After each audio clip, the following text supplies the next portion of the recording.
Hey guys, welcome back to my YouTube channel. It's Juliet, your Pearson Test of English tutor. And in today's video, I'll basically be talking about the updates on the 2-hour Pearson Test exam. Especially, my main focus is going to be on the mock test. Now, I've been trying out the mock test for some time now, and I'm going to be showing you how I tried it out in my upcoming video. But in today's video, I'm just going to talk about the changes in the mock test, especially in the speaking module.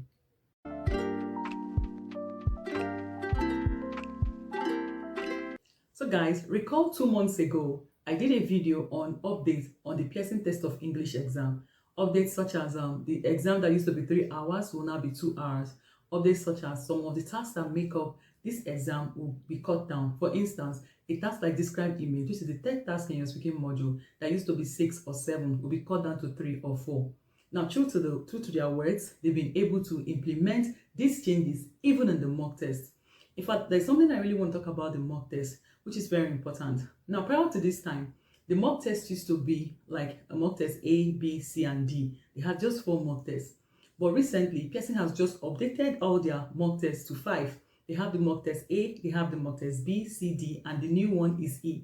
And guess what? There is no repeat of questions that used to be in the previous mock test. It means that they overhauled all their questions. This means that for a test taker, you would have to go practice those Pearson mock tests. This means for a test taker or as a test taker, all you basically need to do is go on and practice as many mock tests as you can.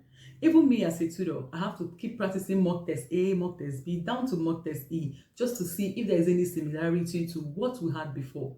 Prior to this time, there have been a lot of repeats of questions, but going forward now, they've overhauled all the questions, meaning that there are new sets of questions. You just get only a pocketful, or just not even up to a pocketful, just little repeats of questions or questions that you used to know before in this mock test. So you see, there's need for you to go back and practice this mock test before you write your exam. Now, these are the updates I want to talk about in the PTE speaking, especially using the mock test. The first one is the read aloud. The read aloud is the first task you would see in the exam, and it's the first task in your speaking module, and it's a very important task because it's going to be adding scores not just to speaking, it's also going to add a lot of scores to your reading module. So the read aloud, the questions have been 6 to 7. They have remained the same, no changes, just the same number of questions, because it's a very important task in the PTE exam.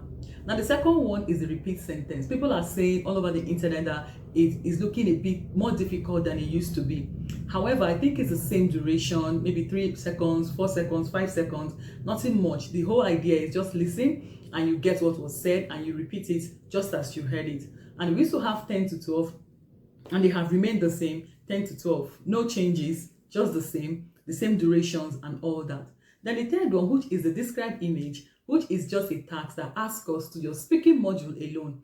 It has been cut down from 6 or 7 to 3 or 4, which is very important. So all those numerous hectic or tedious long descriptions that we've been doing before now, PTE has saved us the stress and cut the number of questions down to 3 or 4. And then the fourth task, which is the retell lecture, which is to be like 3 or 4, has also been cut down to 1 or 2. In fact, all the mock tests I've done, I've just seen only one of those. Okay, so this brings me to the fifth task, which is the last task in your speaking module, which is the answer short question.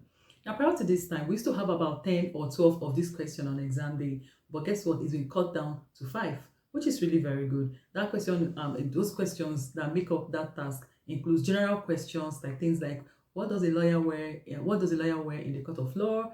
Things like the person that bakes things out of dough, what are they called?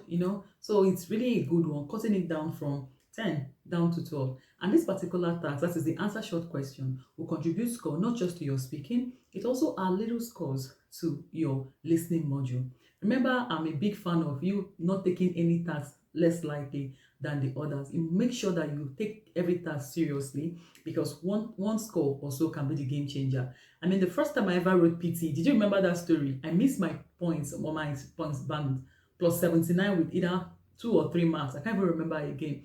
Yeah, because there were some tasks I took more seriously than the others. So when I teach in my PTE class, I tell my students, please take every task seriously. Don't downplay anyone, because even if I don't want you to spend more time here doing this particular one, but try to even give it your best shot so that you get the answers, which can help you get that score that you're looking for.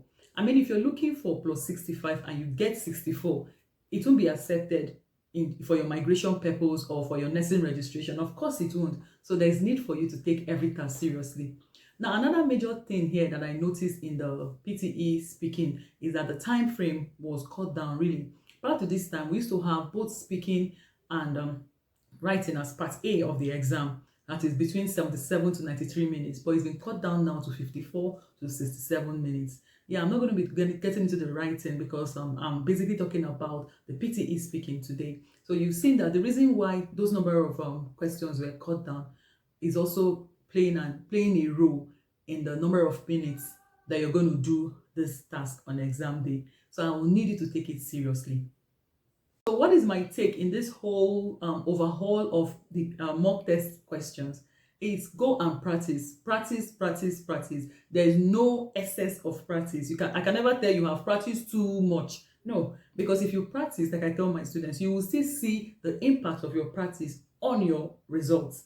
Yep, you're going to see the impact of your practice on your results. I'm very serious about it. So there is no limit to how much you can practice. Keep practicing. The more you practice, the better it becomes.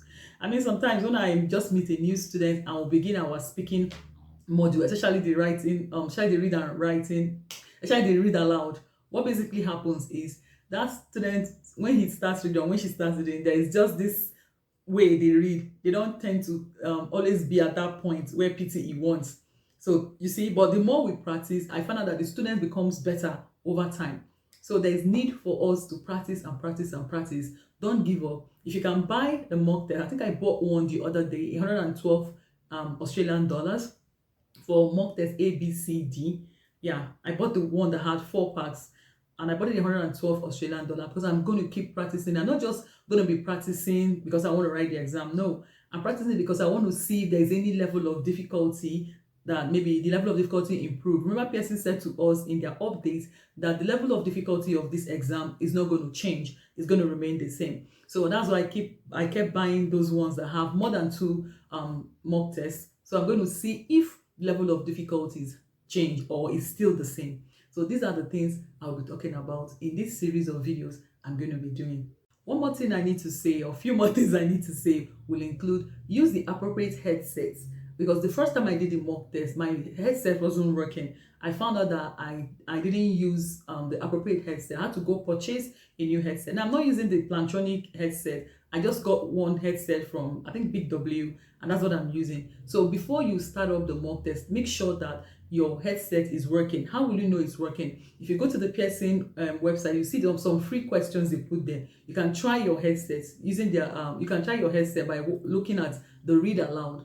Read it, or you can try your headset. There's this thing said, I'm here now, I'm ready to start learning. I mean, this place where you can test your headset if it's working. So these are the things you need to take into cognizance before you try out this mock test, because headsets have dealt with me before and I thought I wasn't doing well until I changed my headset. I began to see a different result. So make sure you have the appropriate headset for your practice before you go into your exam. Now I want you to stay tuned to this my channel, because I'm going to be showing you how I went about the mock test, especially the speaking module. We're going to see if our methods are still working. We're going to try out my strategies. We're going to try out my tips. If they're still working, they're still going to give us the same results like they've been giving us before. Then we'll know if you're going to continue with it or we're going to ditch those methods and go for new ones. So that is why I want you to stay tuned to this channel, especially if you're going to write into PTE, and let's see how it goes. So wait for my new video on how we're going to do it together, or you're going to see me do the speaking module live. Have you followed me yet on Instagram? You can find me on Instagram at English_prep class and on Facebook at English Prep Class. I've got lovely contents there for you to see that can be of help to you while you prepare for your PTE exam. Remember to hit the subscribe button if you're not a family yet. Remember to subscribe. Remember to turn on your notification bell so you know when I upload new videos. I'm going to be doing a series of PTE videos this time around because people are writing the exam and they need to pass. So they need to get some information that will be vital to them as they prepare for their exam. Stay safe, guys. I'll see you in my next video. Bye.